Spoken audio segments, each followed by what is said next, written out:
staying in my lane and relentlessly pursuing a passion, which my passion has been to impart wellness for people. When you are a conduit for that flow state, good things happen and you love what you do and you have great outcomes. People can see that and want the best. And that's what we strive for.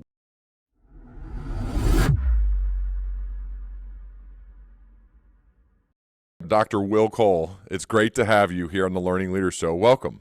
My friend, thanks for having me. I appreciate it. So, I'm curious, what is a functional medicine expert? So I'm a functional medicine doctor, functional medicine practitioner. Those are like the technical terms. So people call me an expert, and I guess that works too. I mean, we started one of the first functional medicine telehealth centers over 13 years ago, and that's been my day job ever since. So from typically, I'm home right now, but typically throughout the work week, 8 a.m. to 6 p.m., I'm running the telehealth clinic, and we get to consult people around the world and provide a functional medicine perspective on what they're dealing with. So what functional medicine is specifically, if I had to boil it down, like what are the main differences between what we do and what, if we had to compare and contrast it with conventional medicine? And it doesn't have to be either or. I think this is really the way that healthcare will be in the future, or should be. We have mainstream institutions like the Cleveland Clinic in Ohio. They have a functional medicine center. All the doctors there at the Cleveland Clinic's functional medicine center are trained through what's called the Institute for Functional Medicine, or IFM. That's who's trained myself, my team. So this is not an either or, us versus them. It should be a both and approach to healthcare.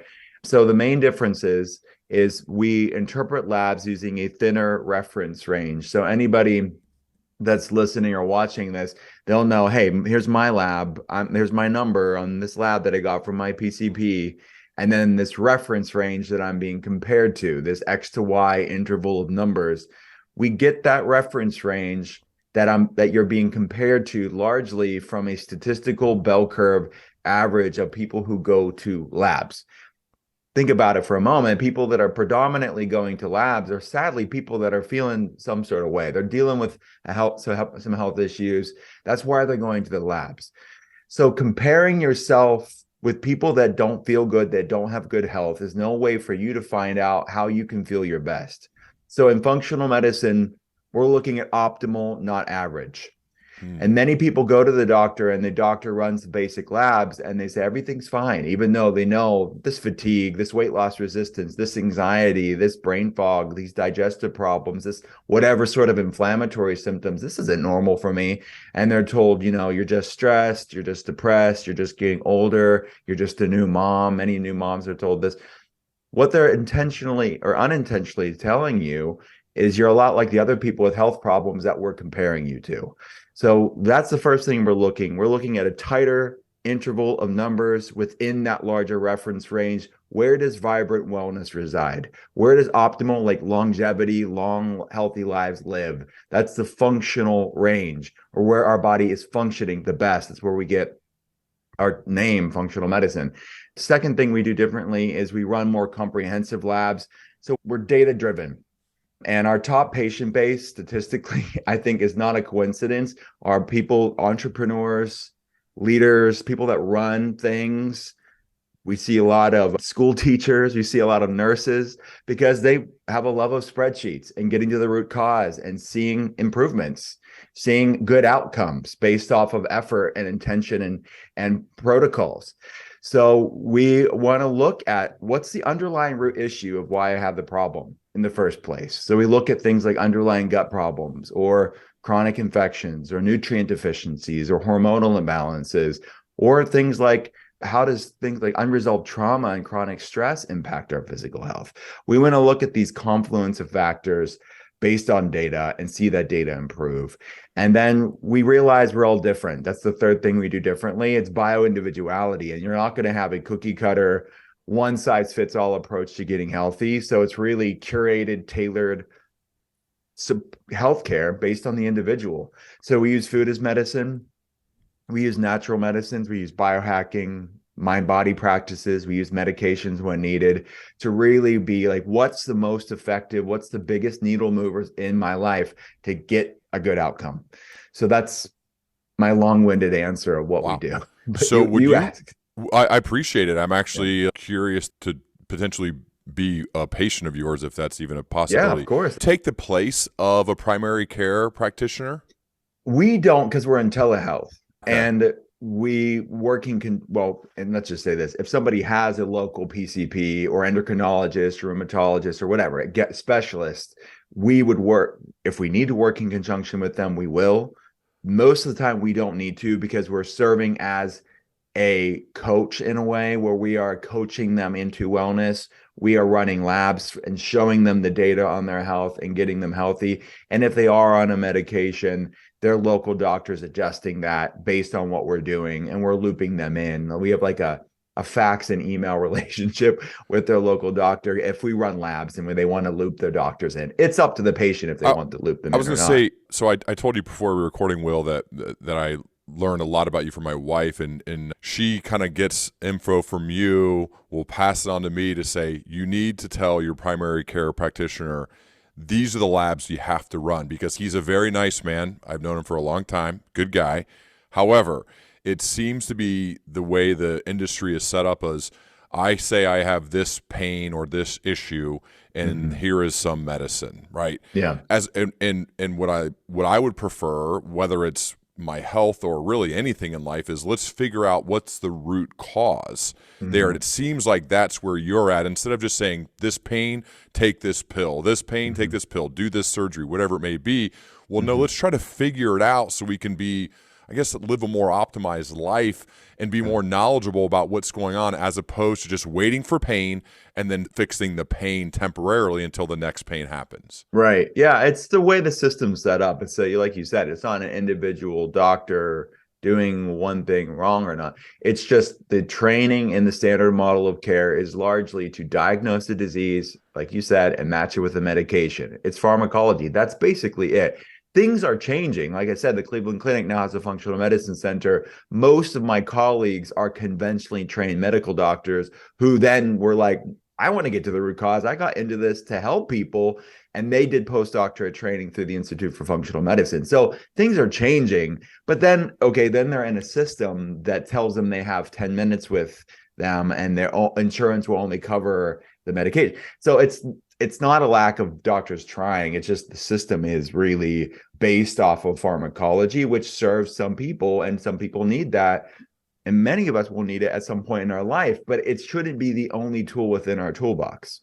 Yeah. So do you work with insurance carriers? I mean, it has to be a part of it, right? It's it is a part of functional medicine, and it's less of a part of my world because I'm in telehealth and we are a concierge functional medicine clinic, which allows us the freedom and the flexibility to provide people what they need and not what the system says they get. Gotcha. But insurance does offset some of the cost of labs. So that's where insurance does play a role in what I do. Because if you do blood tests, if you have insurance, you can go to LabCorp request when we run the requisition forms, and that is covered by insurance. Now, there are other labs that are not covered by insurance. So even that does not cover some of these more specialized labs that are not yet, as of yet, other than health savings accounts and flex spend accounts. So if someone has an HSA or FSA, that's different. They typically can use that like for how they wish and use that for our services. Got you. So I want to dig into some of your most recent work, Gut Feelings, right? Great title for a book, by the way. Thanks. Great cover, everything about it.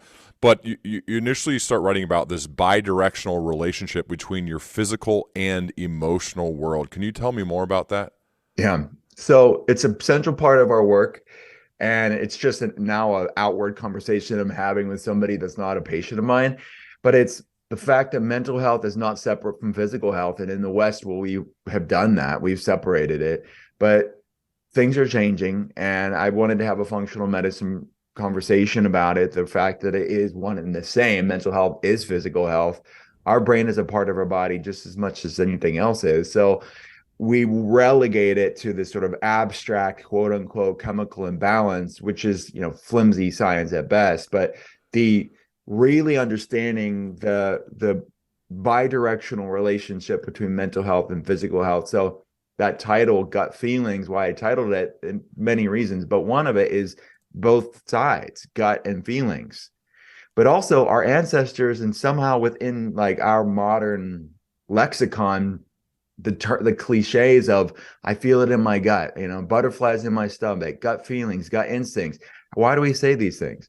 Somehow our ancestors knew that the seat of the soul was in the gut. Somehow people knew that intuition and like a gut feeling and a knowingness is in somewhere there, right? Either metaphorically or physically. And it's both. It is metaphysical, but it is also physical, because the physicality of it is your gut and brain are actually formed from the same fetal tissue. So when babies are growing in their mother's womb, they are grown from that same tissue, and they're inextricably linked for the rest of our life through what's known as in the research in the scientific literature as the gut brain axis, or the connection between the gut and the brain. They actually refer to the gut as the second brain. And if you think about it, the intestines kind of even resemble the brain. 95% of serotonin, your happy neurotransmitter, is made in the gut. 50% of dopamine, your pleasure neurotransmitter, is made in the gut. And they work upon what's called the vagus nerve. How your gut produces these neurotransmitters, and they don't pass through the blood-brain barrier. It's not a chemical imbalance. It is a chemical messenger to what's called the vagus nerve, which is the largest cranial nerve in the body, which is responsible for that resting, digesting state, that regulate nervous system regulation state. So many people that are struggling with different health issues, metabolic issues, anxiety, fatigue, digestive problems, they have what researchers call a poor vagal tone or weak vagal tone. Their vagus nerve is weak. And a lot of what I do is looking at how do we strengthen the vagus nerve? How do we improve gut health and the innervation between the gut and the brain to optimize brain function, to optimize gut health, and the connection between the two, and how we have to deal with both sides, gut and feelings, to do so. So foods play a major role in that on the gut side. And on the feeling side, these mind-body practices are very important to improve vagal tone. The breath work and meditation and somatic practices. And we implement EMDR for people that need it, like trauma work. So these are the functional medicine tools within the toolbox that we have to explore. So gut feelings is just my explaining this functional medicine approach on these topics. It seems that you read about and meet people, and people are more open about talking about the fact that they take antidepressants, that there are all sorts of anxiety issues, especially with kids, teenagers. This seems to be all everywhere. And to me, again, it gets back to what happens. You say there's an issue, here's a pill. You say there's an issue, here's a pill. And I just hate that that's the way it's become. So one, why are we so quick? I'm not a doctor, so I may talk out of school and sound like an idiot here, but why are we so quick to say, oh, well, that's depression, here's a pill, or here's how to manage your mood, or whatever it may be?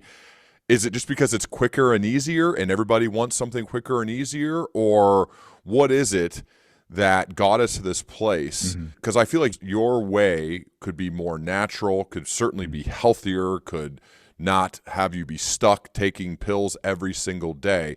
But it probably is the harder path because it takes more time, it takes more effort. You have to think about it, right? You got to probably get blood work regularly, things people don't want to do. So I'm just curious how we got here, and what are some ways maybe if somebody is there that's listening, they could maybe move away from that and get more closer to the stuff that you do. Yeah. And look, I think it's important for people to realize that functional medicine is an anti-medication. So we're pro-choice, right? We're in pro-informed consent. We're pro people making the decision that's best for them. And to have informed consent, though, you have to know the risk factors, and you have to know the other options you may have. Many people think that's the only option they have. It is that pharmaceutical. Like that's what I'm given. Well, there's actually a lot more options than that for most people, but it's not discussed. And they're not, and the potential side effects are oftentimes not discussed. And if it is, it's very flippantly and very in passing. So people just need to be educated and empowered about what they're putting in their body, what they're spending their time and money on. And we just ask the criteria, like, what is your most effective option that causes you the least amount of side effects? And for some people, those medications are going to fit that criteria. Some people are alive because of medications, but oftentimes it doesn't fit the criteria. It's not the most effective, yet it's the only option given. And it has a lot of potential side effects, and not just potential side effects, but actual side effects. So that's what's at play here, not just for mental health care, but for any other sphere of pharmaceuticals you can talk about. So it should be people having choices what they want to do. When you're talking specifically about antidepressants or things like anxiety and depression, right? The reality is this concept of a neurotransmitter deficiency is really not backed by hard science. It's not. It is a component of it for some people, but it is really more than anything brilliant marketing from an industry and lots of money over a long period of time. And I mean, psychiatry, even if you look at this, psychiatry is the only sphere of medicine that does not measure or run labs on the organ that it's treating.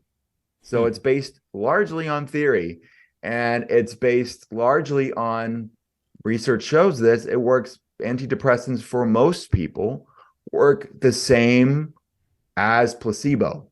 That does not make placebos bad. Placebo is mind over matter. Placebo is believing in something going to help you, and it does. So and I know antidepressants are lifesavers for some people, but we have to understand, well, what is the mechanism of action if it is helping some people?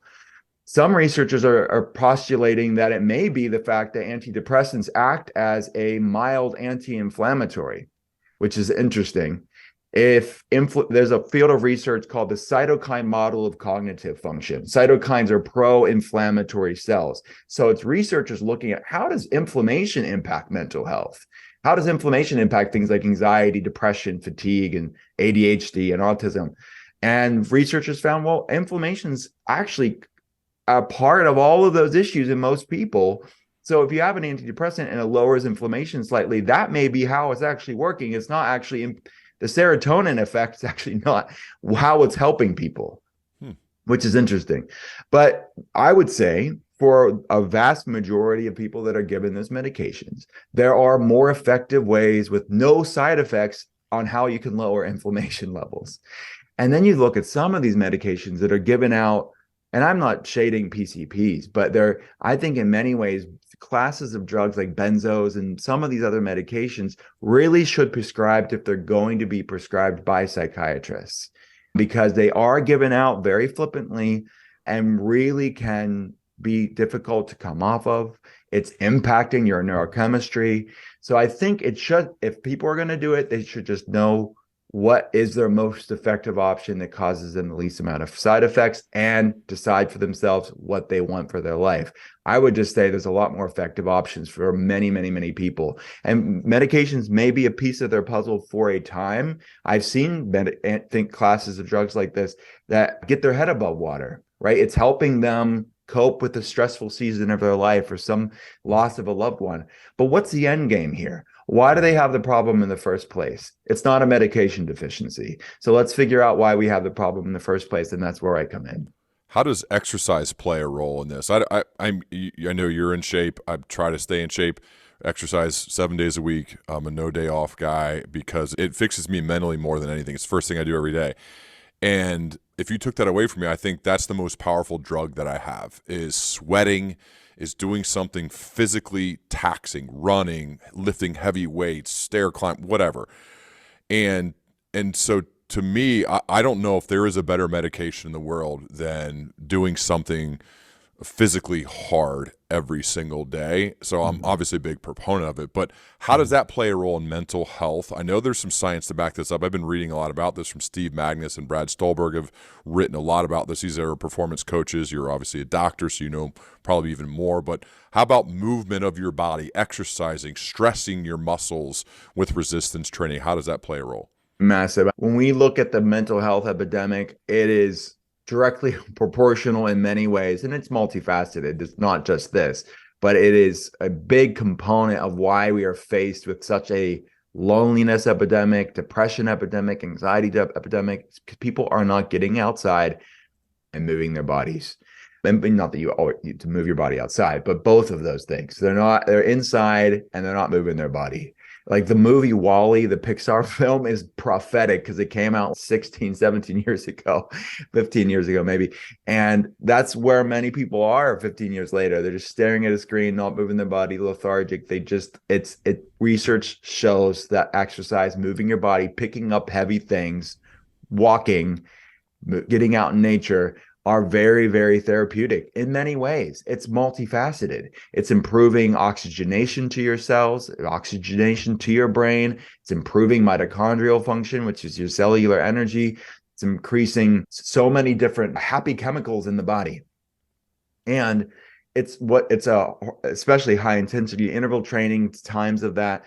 These are hormetic things, hormetic stressors. Even resistance training is a form of hormesis, which breaks down muscle to build it up stronger. This is important for resilience. And I think that in many ways, society lacks resilience on many different levels, on a physical level, but also a mental, emotional, and spiritual level, that moving our bodies is a central part to improving our mood, physically, but on many other levels as well. And it increases something called BDNF. It stands for brain-derived neurotrophic factor, which is the brain's ability to actually make new neurons, to repair. It involves neuroplasticity, which is the brain's ability to regenerate, which is hugely important for mood. And also to like getting healthy, and all of that lowers inflammation, which I mentioned earlier, the research of showing inflammation's role on the way the brain is firing, the way the brain's operating. I sense this too. I mean, I speak with leaders all the time. That's part of what I do for a full-time living. And one of the commonalities I've found that leaders who are making really tough decisions that have a lot of stress, maybe they have thousands of people that report up to them if they're the CEO of a big company. And almost universally, the ones who are sustaining excellence over time have a dedicated practice of exercising almost daily, if not every single day. And it seems when people ask me what are commonalities and I bring up that one, you got to move, you got to lift, you got to run. That's part of what seems to be people who are high performers. I know you work with them all the time. They have a really dedicated exercise practice. Yeah, it is so true. And you meet your body where it's at, where you're at. If it's, I think the person out there that's like, dang, I'm not moving. Like, where do I start? It's meet your body where you're at. You don't have to go and do like some hardcore stuff right out of the gate if you haven't worked out in years or ever. Walking, which is not the sexiest thing in the fitness world, but it is very powerful to improve mood, to be easy on your joints if you have some arthritic issues or new to moving your body. Start with walking 20 minutes a day, every day, briskly, walking quickly. It can be powerful. And then from there, lean into it. I think that resistance training, weight training is hugely powerful. People are not doing enough of it. And we see that in muscle loss in people as we age. It's very important to pick up heavy things, and it can look different ways for different people.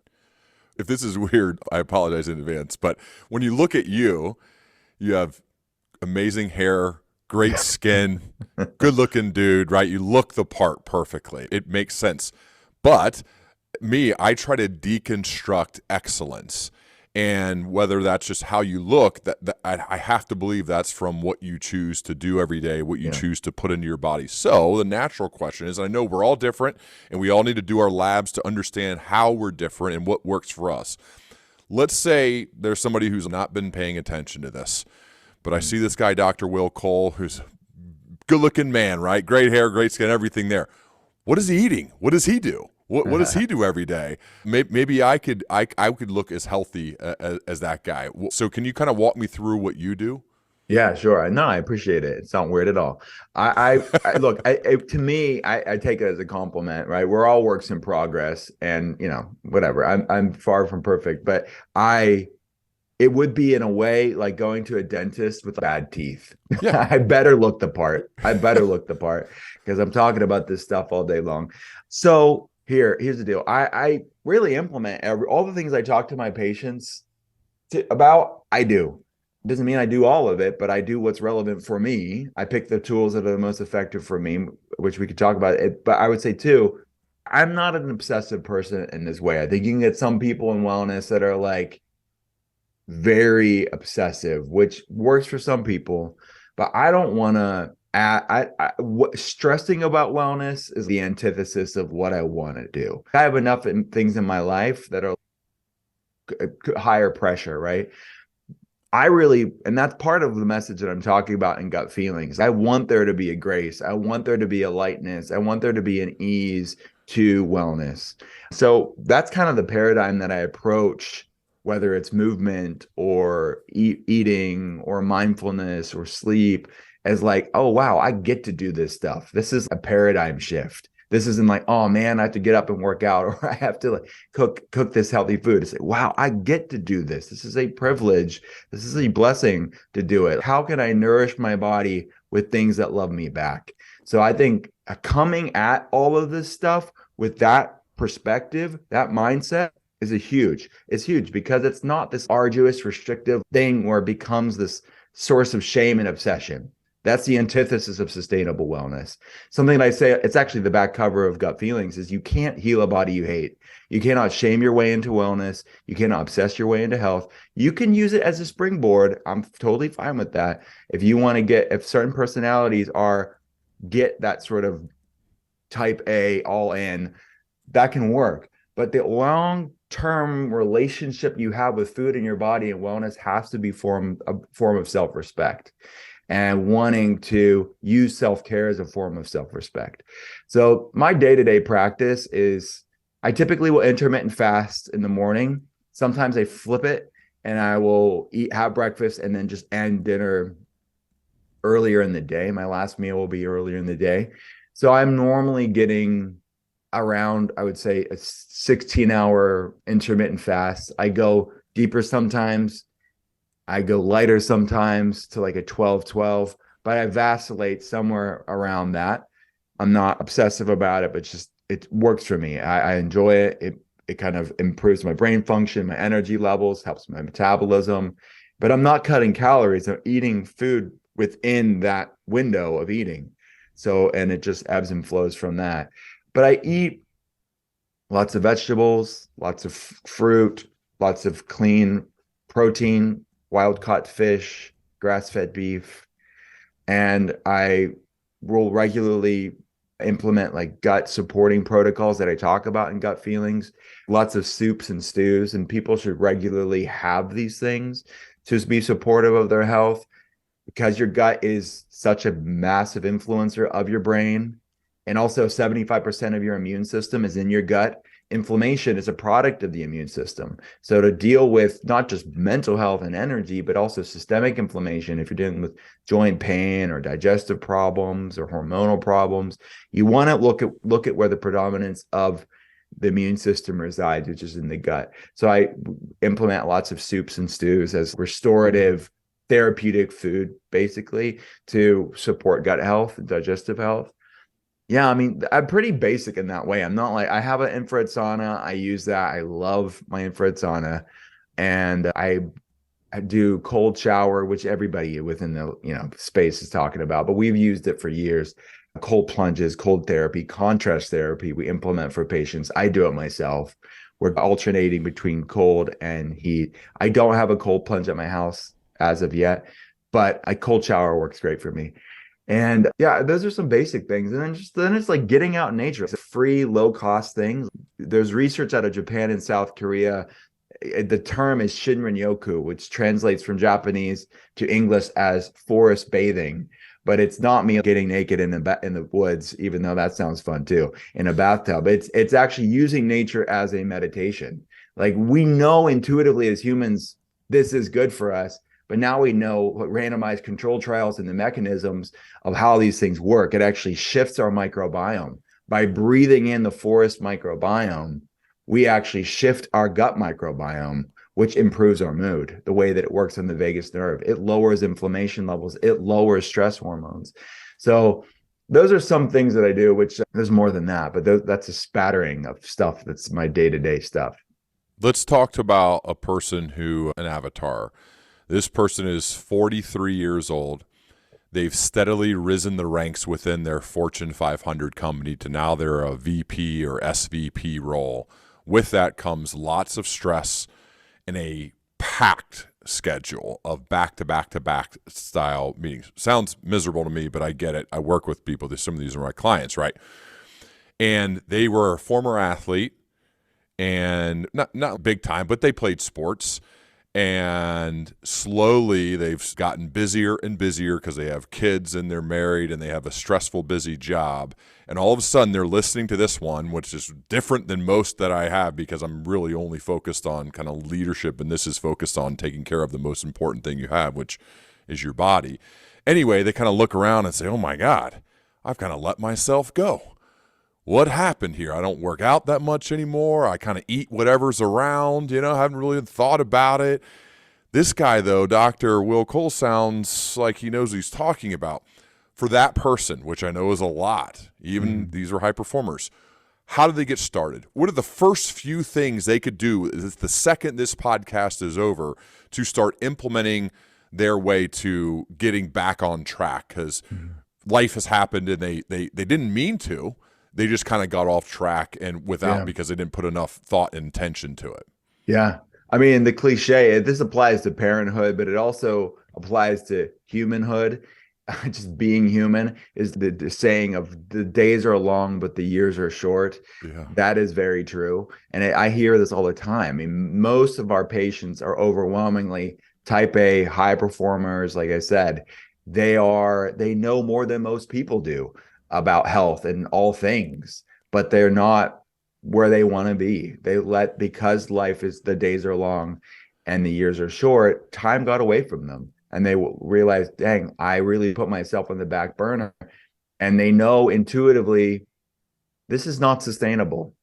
And to be a great leader, you need to be at your best, physically, mentally, emotionally, and spiritually. So what we're talking about with health and wellness and optimization is leadership. I see people all the time that are kept back from what they're created for, what they're passionate about, or what they need to do because they physically cannot do it anymore.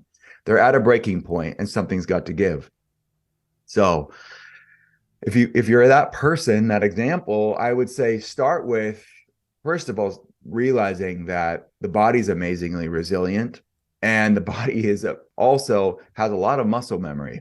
So if you were that former athlete, or if you were that whatever younger self, whatever that looked like, the body can bounce back.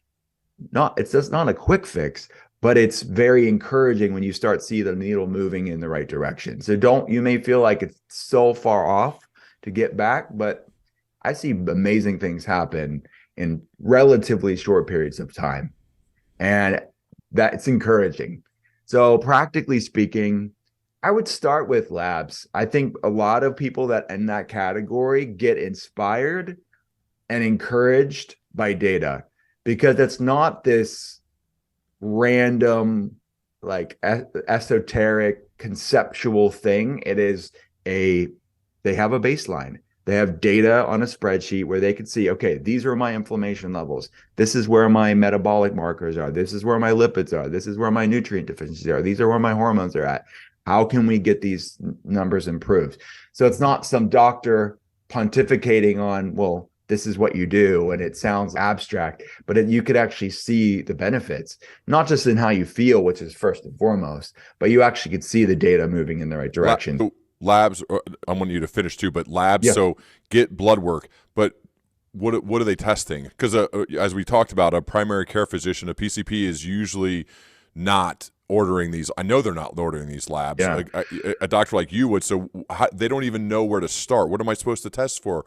I think is the question. Yeah, I think two things. One is we can run them, and that is what we all that we do. So they can reach out to us and the telehealth center. But a lot of people do what actually your wife has done, where I've written hundreds of articles. Yep. And that's all free on the site. People can go to drwillcole.com and just type out, copy and paste on their notes, like what the range is. Most decent PCPs or specialists even if they're not in functional medicine, will run the test if you have a decent relationship with them. Sometimes they won't. Sometimes they're going to be like, wait, what the heck? Especially if you're not a consistent patient and you're like, you're showing up and asking me to run these labs. Maybe they won't. It's an individual circumstance, but more oftentimes than not, they'll run it. Now, the caveat is they're not going to know what to do with those labs. Right. But it's at least if you want to do it on your own, that's a DIY way to do it because you can at least get the data for yourself and educate yourself on things you can do. And that's why I have a podcast and why I write books and why I write articles. These are free and low cost things for people to do on their own if they don't want a functional medicine doctor right now. But if you want to really take it to the next level, we can run more thorough labs. We can do a solid workup. We can build a protocol based on what you need. And labs, like if you're looking for like, it's based on the case, right? So go to drwillcole.com, type in your goals, and there are a lot of lab resources there. But some basic things, I would run a comprehensive metabolic panel. You're talking about the 43-year-old guy Yep. who's having fatigue. Using him, that avatar, these are some things I would consider. Comprehensive metabolic panel, because there's a lot of guys in that category that have a lot of dysfunction there. Their glucose or their blood sugar is above 90. Below 90 is where we want it if it's for a fasting glucose. Most guys are insulin resistant. Most women are insulin resistant. So their A1C, which is your 3-month average of your blood sugar, we want it under 5.5. Most people are on the insulin resistant spectrum. They're struggling with fatigue, low testosterone, low sex drive, weight loss resistance, brain fog, not normal, but common. Reversible, not normal. And this is a conventional test, but you're going to have to ask for it. We can run it if they need us to. But it's called a nuclear magnetic resonance test. It's a NMR test, which is a subfractionation of the particles that carry cholesterol, which just means we're looking at the context of the particles that carry cholesterol. Most guys have lipids that are off. They're really not good. And you can catch these things with these more detailed tests that are conventional, but are not oftentimes ran. I would say a more progressive cardiologist is going to run these, but other than them, like your standard run of the mill, they're just going to run a basic lipid panel. Why? Because the basic lipid panel is all they need to give you the statin drug. So they're diagnosing you with basic labs. They consider these labs largely superfluous because it doesn't change the outcome, which is the medication. Mm-hmm. So it's extraneous to them, but it's important for us because it's the context and a baseline, and we can understand the mechanisms and get these numbers improved. So we just look at what's called small dense LDL particles, which are the sort of oxidized, inflamed kind of BB bullets that can tear potentially through arterial walls. It's increasing heart attack and stroke, which a lot of guys, I mean, this happens to people that are relatively young. Mm-hmm. Cardiovascular events. It's not normal, but common. And we look at, if you were this guy, I would run a high sensitivity C-reactive protein, HSCRP, which is an inflammation marker. We want it under 1. The American Heart Association, the CDC, they have with these low, average, and high relative risk factors for heart attack and stroke. A lot of guys have high HSCRP and they don't even know it.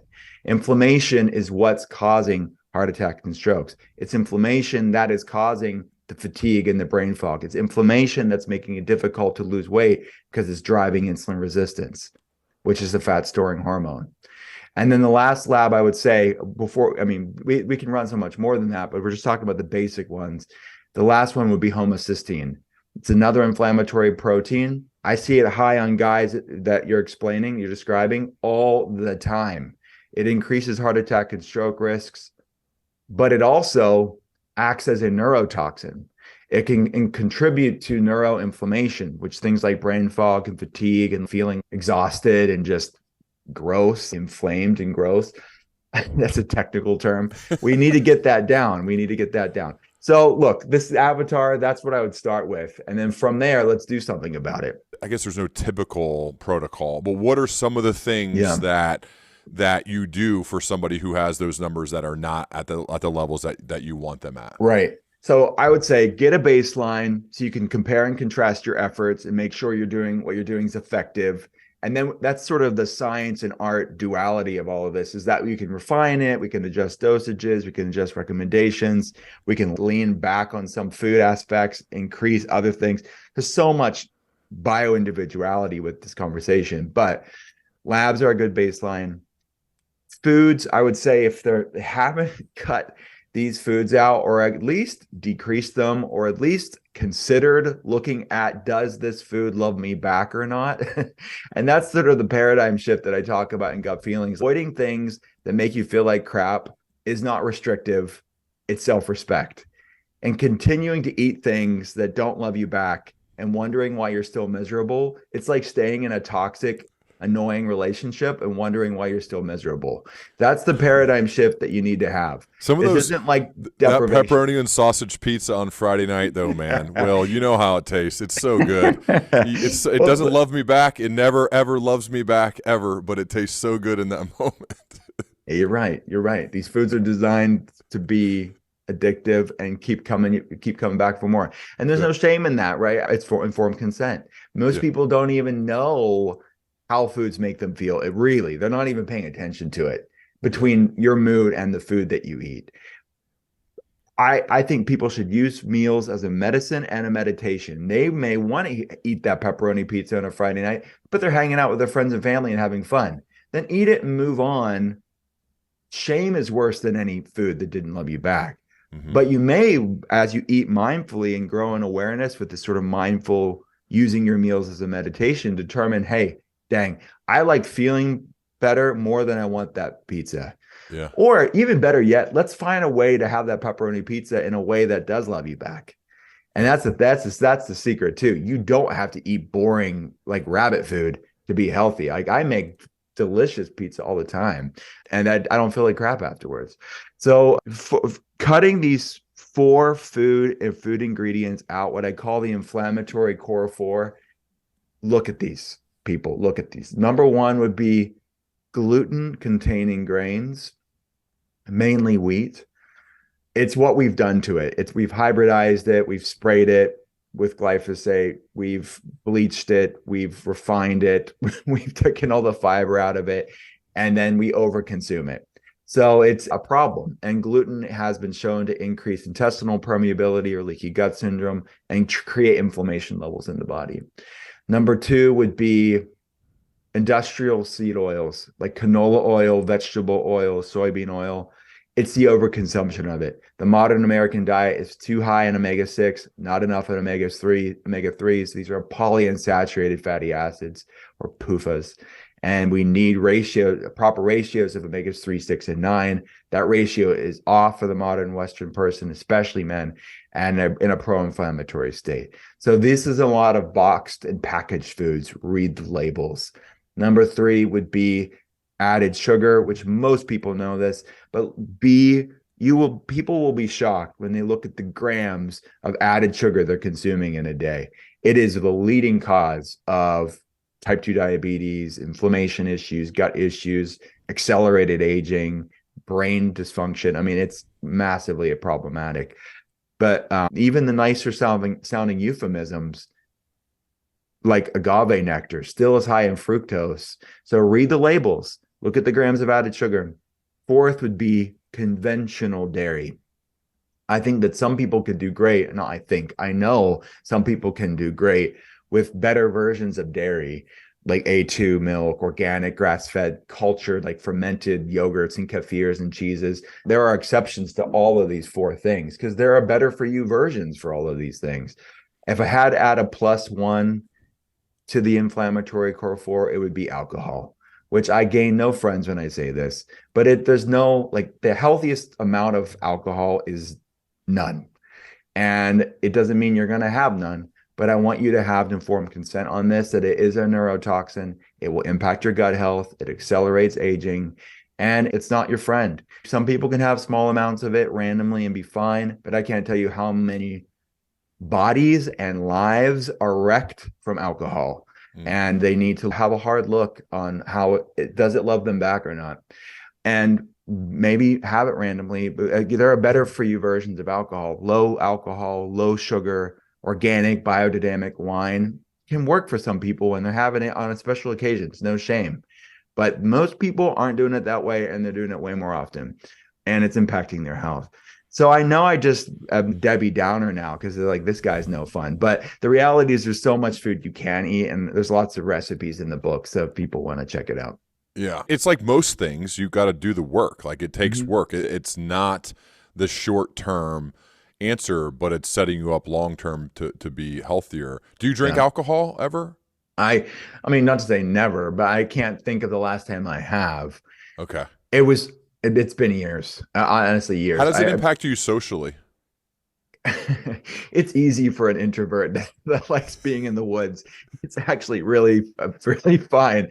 But if Well, I you're mean, you talking work with about, like, I mean, you work with Gwyneth Paltrow. You work with all these famous people. You're out yeah, and about, right? You probably are on the party scene from time to time, I guess. yeah, I don't know.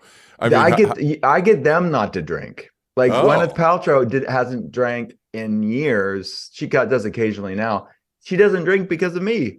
So I hmm, get them not to drink. But look, she does occasionally. That's fine. Like other people that are patients of mine that people wouldn't know, they can make the decision for themselves. If they want to do it for a while and then see it, just take some time off of it. And then can you bring it back in a way that loves you back occasionally? Does it affect me? No, because I'm there to hang out with people. I do not care. I don't feel out of place. I don't really hang out with people that are drinking too much anyways, right? yeah. They're not hammered. So if they're drinking socially, I'm fine with having the mocktail or the seltzer water with lime in it. I'm fine. But if I wanted to have the glass of wine, I don't want to. If I wanted to, I would have the glass of wine and there'd be no shame about it. But I just don't really care about Yeah. it, and it adds no value to my life. So I don't like how it makes me feel the next day, and I'm fine without it. I'm cool, but I still want to hang out with people. Yeah. So it's just being confident in your decisions. But I've heard it said, and this is so true, alcohol is the only drug that people ask if there's something wrong with you when you don't have it. And that's how messed up our culture is when it comes to alcohol.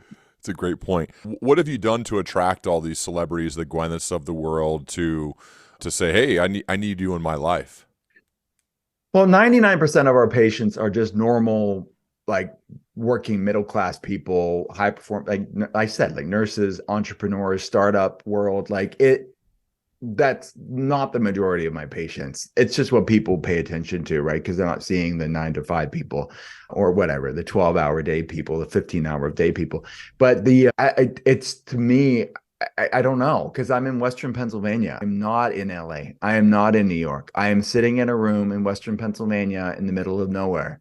So I think it's just no other answer other than it's just me being a channel for what I feel like I'm here for, Hmm. and just staying in my lane and relentlessly pursuing a passion, which my passion has been to impart wellness for people. And I think when you are like a conduit for whatever that is, that flow state, if you will, things happen. Things happen and people see it. So I think that and I'm not saying that I'm the best, but I'm saying we are really great at what we do. Hmm. And I think that high performing, high outcome, data driven things, like things that good things happen when you are in that state and you're great at and you love what you do and you have great outcomes. I think that people across in Hollywood or New York or whatever, in London, Paris, can see that and want the best. And that's what we strive for. One other thing that seems to be all around me, friends, both men and women, is TRT or testosterone replacement therapy, pellets, Mm-hmm. shots, all different types of ways people get this into their body.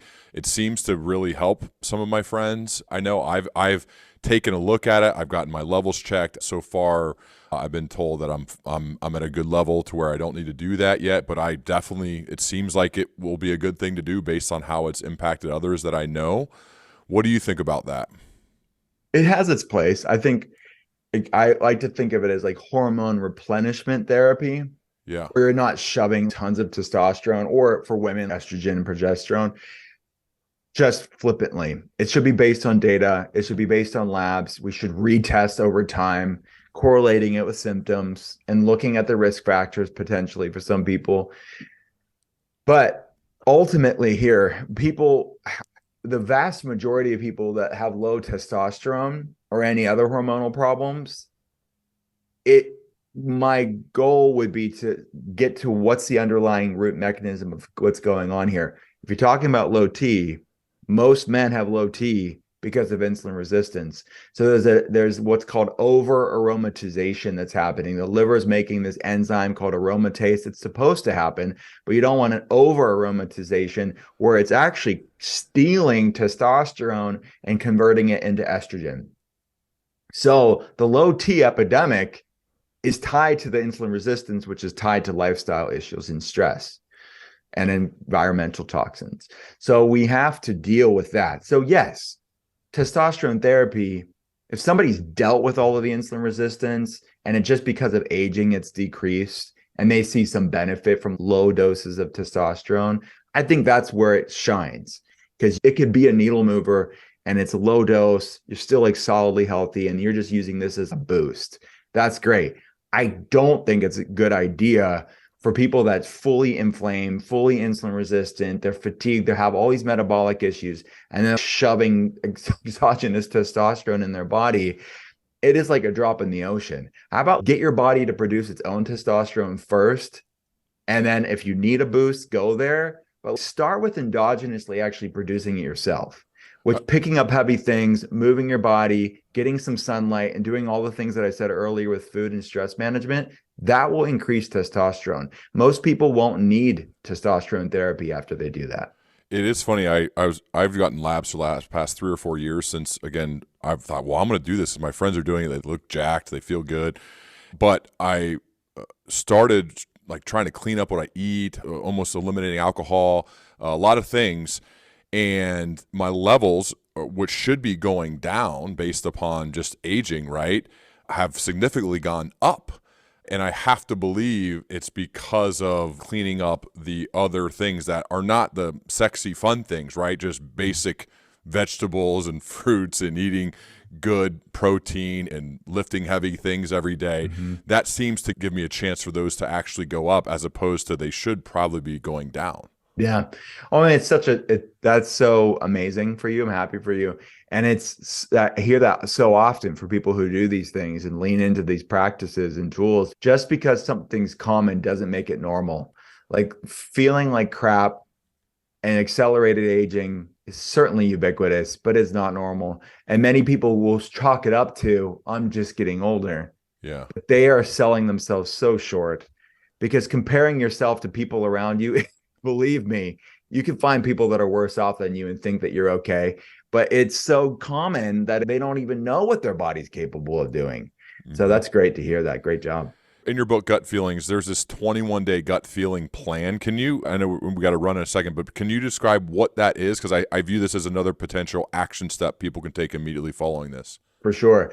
Yeah. So to lean into it, like if it's every day, there's a gut and a feelings tool. So there's a physiological and a mind-body tool every day. And it's all science-backed. All the peer-reviewed literature is in the back of the book on one day's maybe exploring these soups and stews that I talked about, like supporting your gut health, which is tremendous at calming that fight or flight, stressed, sympathetic overtone, right? And starting to activate that weak vagus nerve, that resting, digesting, hormone balance, like regulated, grounded, strong state.